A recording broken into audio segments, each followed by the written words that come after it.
मैले मृत्यु हुने चिज के हो र मृत्यु नहुने चिज के हो त्यसको रहस्य बुझिसकेको अवस्था छ।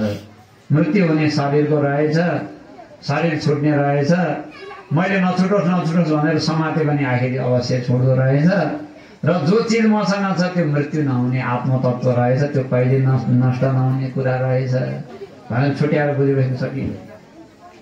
जुन चिज मर्छ भनेर चिन्ता छ त्यो अवश्य मर्नेवाला हो, चिन्ता गरेर पनि छुट्नेवाला होइन। एउटा ठुलो गायक भएको थियो क्या विश्वको यो पश्चिमी मुलुकमा, खुब नाचेर गाउनेवाला माइकल ज्याक्सन के भन्ने थिए, ठुला गायक भयो। नयाँ पुस्ताको केटाकेटीहरूले माइकल ज्याक्सन भनेपछि यत्र आँखा लाउने होला थाहा पाउँछन् क्या। माइकल ज्याक्सन भन्ने बितेर भयो अहिले, उसलाई चाहिँ म 150 वर्ष त कम्तीमा नि बाँच्नुपर्छ भन्ने लाग्थ्यो अरे, खुब प्रसिद्ध गायक होइन। अनि त्यसपछि 20-30 जना त उसले आफ्नो चाहिँ भोजन सोजन सबै हेर्नेवाला मान्छे राखेको थियो डाक्टर जागिरमा।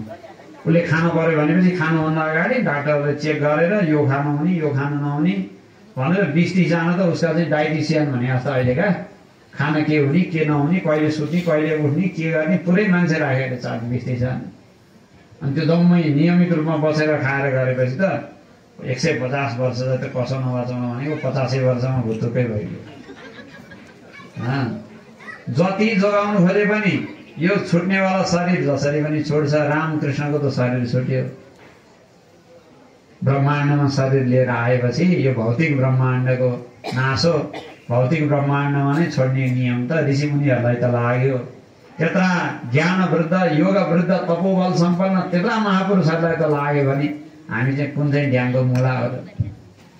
यसलाई अवश्य लाग्नेवाला चाहिँ कुनै ड्याङको मुला होइन, त्यही ड्याङको आलु हो, एउटै ड्याङको मुला हो, यसलाई पनि अवश्य लाग्नेवाला छ। छुट्नेवाला यो हो, मैले जति चिन्ता गरेर जोगाउनु खोजे पनि एक दिन अवश्य छुट्छ। एउटा अर्को तत्त्व छ जो कहिले नछुट्ने नहराउने नमर्नेवाला छ, त्यो आत्मा हो।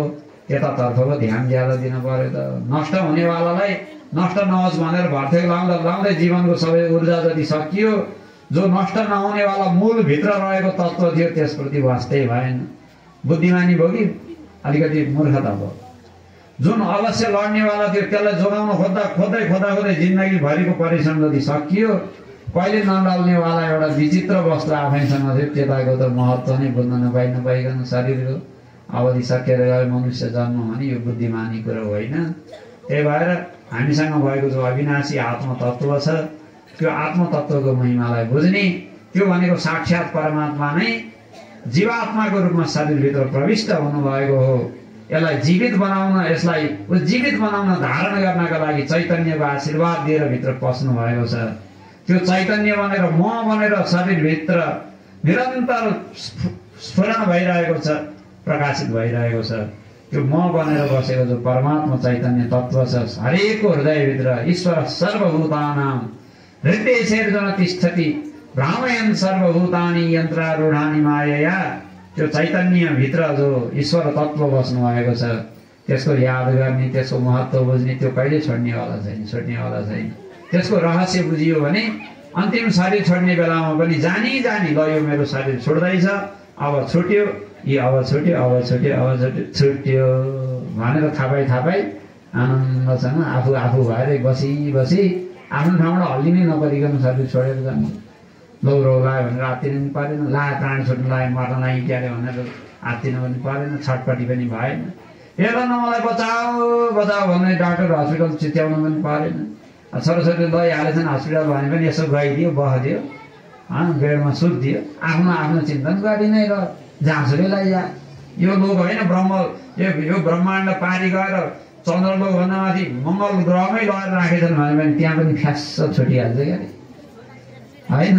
कुनै पनि ठाउँमा जहाँ पनि छुट्नेवाला छ यो, यहाँ नभए अन्त, अन्त नभए अन्त, अन्त काहीँ नभए गोपाल याद अन्त भने जस्तो काहीँ न काहीँ छुट्छ। त्यही भएर यो छुट्नेवाला छुटोस्, छुट्टी नै हाल्छ। तर यसलाई परमात्माको आशीर्वाद बुझ्नका लागि साधन बनाउनु पर्यो। यसलाई महत्त्व दिन के का लागि दिने भन्दा यसका लागि हामी पछि लाग्नु भएन, यसलाई सदुपयोग गर्नु पर्यो, भरपूर्ण रूपमा सदुपयोग गर्नु पर्यो। यसलाई स्वस्थ राखेर यसका लागि सबै आवश्यकताहरू पुरा गरिदिएर यसलाई उपयोग गरेर हामीले आफूले प्राप्त गर्नुपर्ने जो मूल स्वार्थ हो त्यसलाई प्राप्त गर्नु परेको छ। त्यही शिक्षा भागवतले हामीलाई सिकाउँछ र सबैले मिलेर त्यही शिक्षा यहाँ टन्न भरिपूर्ण हिसाबले शालिग्राम गुरुबाट शिवराज गुरुबाट आरामसँग सिक्नु होला। कमल बाबाका छोराहरू परिवारजनहरू विष्ट परिवार अरू यहाँका अरू बन्धु बान्धव को परिवार यहाँ त मेलै लाग्यो जस्तो एकादशीको ठुलो एकादशीको मेला लाग्यो जस्तो मान्छे हुँदो रहेछ। सबै परिवारजनहरू इष्टमित्र छिमेकी छर छिमेकी जो हुनुहुन्छ यहाँहरू सबैलाई भगवानको आशीर्वाद निरन्तर प्राप्त भइरहोस्, सद्गुरुदेव भगवानको आशीर्वाद मिलोस् भन्ने प्रार्थना गर्दै आजको हाम्रो भनाइलाई यही पुरा गर्दछौँ। ओम पूर्णमदः पूर्णमिदं पूर्णात् पूर्णमुदच्यते पूर्णस्य पूर्णमादाय पूर्णमेवावशिष्यते।